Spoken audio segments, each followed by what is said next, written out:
2 semaines après la victoire 2-0 en championnat, l'OM retrouve Saint-Etienne et Geoffroy Guichard pour une place en 16e de finale de Coupe de France, une compétition qui doit vraiment être une priorité, d'autant plus dans une saison sans Coupe d'Europe, donc la qualification est tout simplement impérative. Dans l'avant-match, on va d'abord faire le résumé de la conférence de presse avant d'imaginer la compo en se posant la question du turnover, on fera l'analyse des deux équipes avant de parler des joueurs à suivre de part et d'autre et de vous donner mon pronostic pour terminer. Comme d'habitude, n'oubliez pas de me donner votre prono avec le score exact dans les commentaires, et si vous pensez que la qualification va se jouer au tir au but, n'oubliez pas de le préciser. On commence directement par le résumé de la conférence de presse de vendredi après-midi en commençant par celle d'Amir Murillo qui a notamment pu s'exprimer sur les rumeurs de départ qui ont circulé ces dernières semaines. Il a clarifié la situation en précisant qu'il se sentait très bien à Marseille, qu'il avait du temps de jeu, qu'il n'était pas au courant d'une quelconque rumeur de départ et qu'il donnerait tout tant qu'il portera ce maillot. Il semble plutôt satisfait de son début de saison, il ajoute que son rôle a changé parce que c'est un joueur qui aime attaquer habituellement mais qui joue maintenant à un poste plus défensif même s'il peut se projeter davantage selon les matchs. En revanche, il reconnaît qu'il doit progresser dans son positionnement défensif et dans l'utilisation du ballon. Il évoque aussi son changement de statut depuis son arrivée à Marseille où il était très peu connu. Il précise que sa vie a changé, que l'OM est l'un des clubs les plus connus au Panama désormais et qu'il était maintenant vu comme un leader en sélection. De Zerbi s'est lui montré très clair concernant un potentiel turnover demain après-midi. Il compte aligner la meilleure équipe possible, il ne compte faire de cadeaux à personne, il ne fera pas de changements s'il ne les estime pas nécessaires. En revanche, on pourrait voir les premiers pas de Geoffrey Delangue étant donné que Rouli joue avec une gêne depuis 2 semaines, ce qui l'empêche pas de sortir des prestations de très haut niveau, ça rend la chose encore plus impressionnante.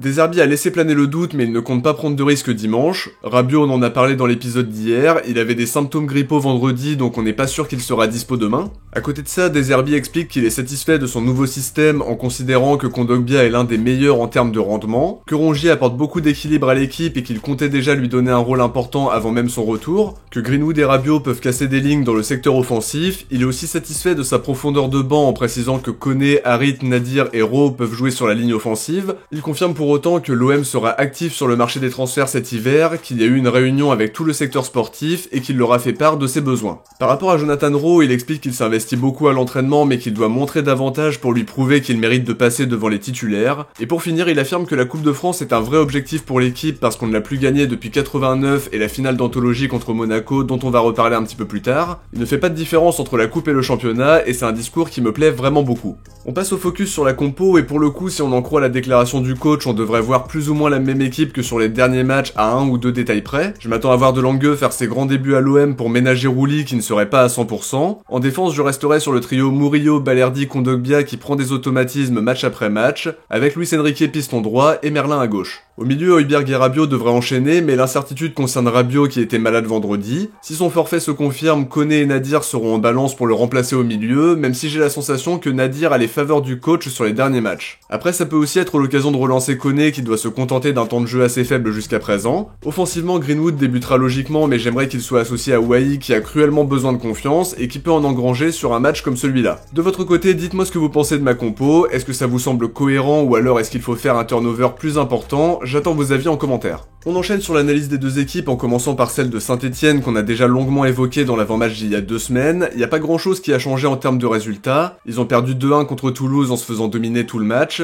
Heureusement pour eux que Babika et King n'ont pas cadré leurs 2 grosses occasions de la première mi-temps. Ça leur a permis d'ouvrir le score sur leur première occasion franche avec un magnifique centre d'Apia pour trouver Stassin qui a marqué son premier but en Ligue 1. Toulouse s'est pas laissé abattre et a égalisé grâce à un but de Babika sur un centre de Suazo. Puis le but de la victoire à la 85e sur un très bon travail d'Abouklal qui est à l'origine et la finition sur un très bon centre encore une fois très mal négocié par la défense stéphanoise. Conséquence directe, Olivier Dalloglio a été débarqué, ils viennent d'annoncer l'arrivée d'Eirik Hornland, entraîneur norvégien qui a fait du bon boulot au FC Brann en remportant la Coupe de Norvège, en faisant remonter son club en 2022 avant d'être vice-champion 2 fois d'affilée. Pour autant, c'est Laurent Huard, le directeur du centre de formation qui sera sur le banc demain après-midi, avant qu'Hornland ne prenne ses fonctions à partir du 29 décembre. Pour autant, on sait que le départ d'un coach et l'arrivée d'un autre, c'est un levier qui permet d'insuffler quelque chose de nouveau, de remobiliser les joueurs qui auront envie de se montrer aux yeux du nouveau coach pour garder leur place ou la gagner pour ceux qui étaient remplaçants. Il y a toujours ce petit effet immédiat qui peut faire la différence, donc je me méfie vraiment de cette situation, même si Hornland ne dirigera visiblement pas son équipe dès dimanche. En tout cas, leurs difficultés sont claires et sont les mêmes qu'il y a 2 semaines. Deuxième pire attaque de Ligue 1 avec 12 buts en 15 matchs. Deuxième pire défense avec 34 buts encaissés, c'est énorme. Je les trouve toujours en difficulté sur les centres adverses, sur les projections. C'est une équipe qui est totalement en manque de confiance et qui a du mal à relever la tête, mais cette fois ce sera avec un entraîneur différent, dans une compétition différente où il n'y a pas de notion de classement et où tout peut se jouer sur 90 minutes, donc attention. Sur les absents, Monconduit, Ben Hold, Masson et Nadé ne seront visiblement pas de la partie. Petro et Amougou se sont blessés contre Toulouse, mais ils vont récupérer Briançon qui revient de blessure et Cafaro qui a purgé sa suspension.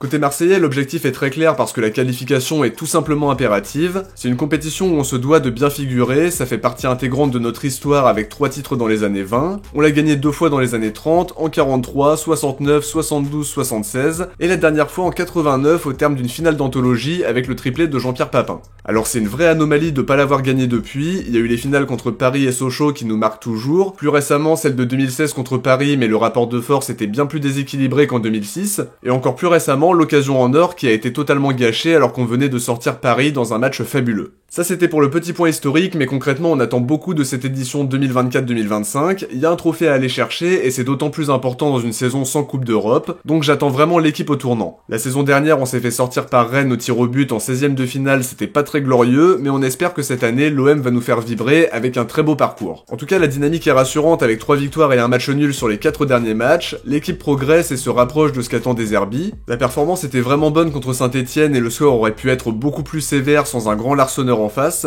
Lille c'était plutôt pas mal même si on aurait pu perdre si Rouly n'avait pas été aussi impactant, on n'a pas maîtrisé à 100% non plus. C'est un nul frustrant parce qu'on en prend un dans les dernières minutes, l'arbitrage a été désastreux et a eu un impact certain sur le match, mais sur la physionomie et par rapport à l'adversité, c'est loin d'être un mauvais résultat. On attendra de voir de l'intensité, de l'impact physique, de la justesse technique bien sûr et du réalisme pour valider la qualif, mais quoi qu'il en soit, tout autre résultat serait une très grosse déception. On passe aux joueurs à suivre de part et d'autre en commençant par Larsonneur côté stéphanois qui a sorti un match XXL il y a 2 semaines en étant l'un des rares joueurs de Saint-Etienne à sortir du lot grâce à ses arrêts réflexes et des sorties décisives. Il a moins brillé contre Toulouse le week-end dernier mais c'est un gardien qui est capable de maintenir son équipe en vie donc faudra savoir le prendre à défaut. Je vais ajouter Davitashvili pour les mêmes raisons qu'il y a 2 semaines, un joueur tonique, bon dribbleur, performant à la finition avec des qualités de percussion très intéressantes. On l'a pas énormément vu quand on les a joués en championnat parce que Luis Enrique a très bien défendu sur lui, mais c'est indiscutablement le plus gros danger offensif côté stéphanois. Pour terminer, je vais dire Lucas Tassin qui vient de débloquer son compteur en championnat contre Toulouse et on sait à quel point c'est important pour un attaquant. Ça va lui donner un petit boost de confiance, c'est un attaquant qui se déplace très bien, qui a un profil globalement complet et un potentiel intéressant donc faudra se méfier de lui.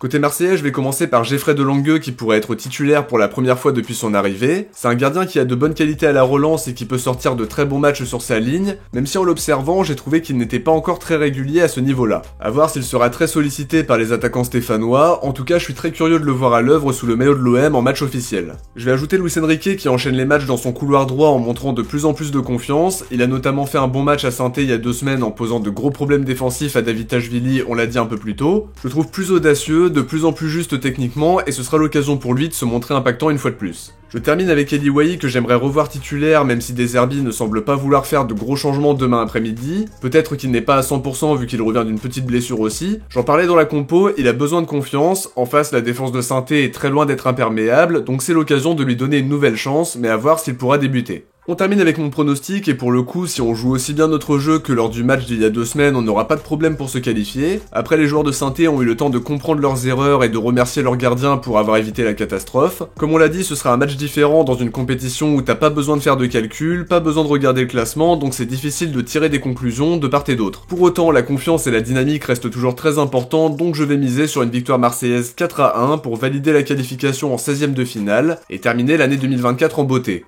En buteur, je vais dire doublé de Wahi, un but de Greenwood et un but de Jonathan Rowe pour son entrée en jeu. Avant de se quitter, on va découvrir qui a été visionnaire parmi vous dans l'avant-match d'OM LOSC. Bien joué à tous les 5 pour avoir trouvé le 1 partout score exact et un grand merci d'être aussi nombreux à participer à chaque avant-match. N'oubliez pas de me donner votre score exact en commentaire et de préciser si vous pensez que la qualification se jouera au tir au but. De mon côté, j'arrive à la fin de cet avant-match, j'espère que ça vous a plu, et si c'est le cas, n'oubliez pas de laisser un like pour soutenir la chaîne et pour aider la vidéo à être mieux référencée. Je vous invite aussi à vous abonner en activant la cloche pour ne rien louper de l'actualité de l'OM. Si vous avez regardé la vidéo jusqu'au bout, écrivez coupe en commentaire. Je vous invite à aller voir le dernier épisode d'ActuOM qui est sorti vendredi. Je vous donne rendez-vous pour le débrief dimanche après-midi. Ciao, portez-vous bien et surtout allez l'OM.